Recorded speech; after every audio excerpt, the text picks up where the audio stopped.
Hello friends, അങ്ങനെ നമ്മുടെ got റിലീസാക്കാൻ ഇനി വെറും ഒരു ദിവസം മാത്രമേ ഉള്ളൂ. അപ്പോൾ എന്തൊക്കെയാണ് എക്സ്പെക്റ്റേഷൻസ്, പ്രീ സെയിൽ അപ്ഡേറ്റ്സ് എല്ലാം നമുക്ക് നോക്കാം. അപ്പോൾ നേരെ വീഡിയോയിലോട്ട് പോകാം. സത്യം പറഞ്ഞാൽ ഗോട്ട് ടീമിന് ഇൻ്റർവ്യൂസൊക്കെ വേണമെന്ന് പറഞ്ഞായിരുന്നു മുൻപ്. പക്ഷേ ഇപ്പോൾ തോന്നുന്നു ഒരു ഇൻ്റർവ്യൂ വേണ്ടാന്ന്. കാരണം സ്പോയിലേഴ്സ് ഒരുപാട് അങ്ങോട്ട് പോകുന്നുണ്ട്. കേമിനെ തൊട്ട് വില്ലൻ വരെ. അങ്ങനെ ഫുള്ളായിട്ട് പറയുകയല്ല, ഇങ്ങനെ സംഭവം ഉണ്ടെന്നൊക്കെ പറയുന്നത്. ഉദാഹരണത്തിന് മൈക്ക് മോഹൻ വില്ലനല്ല, മെയിൻ വില്ലൻ പടത്തിൽ വേറെ ആളുണ്ട്, സസ്പെൻസ് ആണ് എന്നൊക്കെ പറയും തന്നെ ഒരു സ്പോയിലറായിട്ടാണ് തോന്നുന്നത്. ശരി, കുഴപ്പമില്ല, അത് വിടാം. ഇനിയിപ്പോൾ ഒരു ദിവസമേ ഉള്ളൂ. പ്രീ സെയിൽ കളക്ഷൻ റിപ്പോർട്ടൊക്കെ നോക്കുകയാണെങ്കിൽ ഇന്ന് രാത്രിയോടെ അറിയാം എത്ര FD ഇടാൻ ചാൻസ് ഉണ്ടെന്ന്.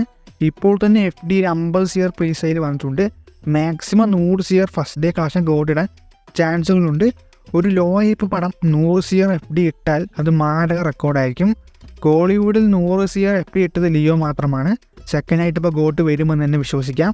കേരളത്തിലും നല്ല FD വരാൻ ചാൻസ് ഉണ്ട്. ലിയോയെ തൂക്കിയില്ലെങ്കിലും KGF അടുത്തോ അതിന് കൂടുതൽ വരാൻ ചാൻസ് ഉണ്ട്. തമിഴ്നാട്ടിലാണെങ്കിൽ തിയേറ്റർ ഇഷ്യൂ ഉണ്ട്, ഇതുവരെ സോൾവ് ചെയ്തിട്ടില്ല. അഗ്രിമെൻറ്റ് ഇഷ്യൂ ഇപ്പോഴും നടക്കുകയാണ്. അതുകൊണ്ട് ഒരുപാട് തിയേറ്റേഴ്സിൽ ഇപ്പോഴും ബുക്കിംഗ് തുടങ്ങിയിട്ടില്ല. അത് എത്രയും പെട്ടെന്ന് സോൾവ് ആക്കിയില്ലെങ്കിൽ പണിയാകും. നോക്കാം എന്താകുമെന്ന്. ഇതൊക്കെയാണ് പ്രീ സെയിൽ വിവരങ്ങൾ. ഇനിയിപ്പോൾ നാളെ ഗോട്ട് കാണാൻ പോകണം. 4 ഷോയ്ക്കാണ് പോകുന്നത്. എന്താ എക്സ്പെക്റ്റേഷൻ ചോദിച്ചാൽ 0 എക്സ്പെക്റ്റേഷനാണ് ഉള്ളത്. ഇൻ്റർവ്യൂസൊക്കെ കണ്ട് എക്സ്പെക്റ്റേഷൻ കൂട്ടിയതാണ്, പക്ഷേ അത് ഫുള്ള് കുറച്ചാണ് ഇപ്പോൾ വെച്ചിരിക്കുന്നത്.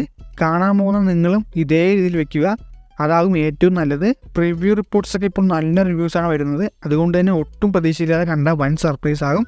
ഒരുപാട് ക്രിഞ്ച് സീനൊക്കെ എക്സ്പെക്ട് ചെയ്ത് വെക്കട്ടോ. പിന്നെ സോങ്ങിൻ്റെ അവസ്ഥയൊക്കെ നമുക്കറിയാലോ, അതുകൊണ്ട് അതിലും വേണ്ട ഹൈപ്പ്, BGMലും വേണ്ട. ആക്ഷൻ സീൻസ് വേണമെങ്കിൽ പ്രതീക്ഷ നല്ലത്, വേറെ ഒന്നും വേണ്ട. അപ്പോൾ നാളെ എത്ര പേര് ഗോട്ട് കാണാൻ പോകുന്ന ഒരു കമൻറ്റ് ചെയ്യുക. നാളെ പറ്റിയാൽ നേരത്തെ റിവ്യൂ ഇടാം, അല്ലെങ്കിൽ ലേറ്റ് ആവും, നോക്കാം. അപ്പോൾ എന്താണ് ഇതിനെക്കുറിച്ച് അഭിപ്രായം കമൻറ്റ് പറയാവുന്ന താഴെ കാണാൻ ലൈക്ക് ബട്ടൺ, ഷെയർ ബട്ടൺ ഇടുക. സൈഡിൽ കാണുന്ന സബ്സ്ക്രൈബ് ബട്ടണും ബെൽ ബട്ടൺ ഇട്ട് കൊള്ളായിരുന്നു. ഇന്ന് വരെ മറ്റൊരു വീഡിയോ ആയിട്ട് കാണാം.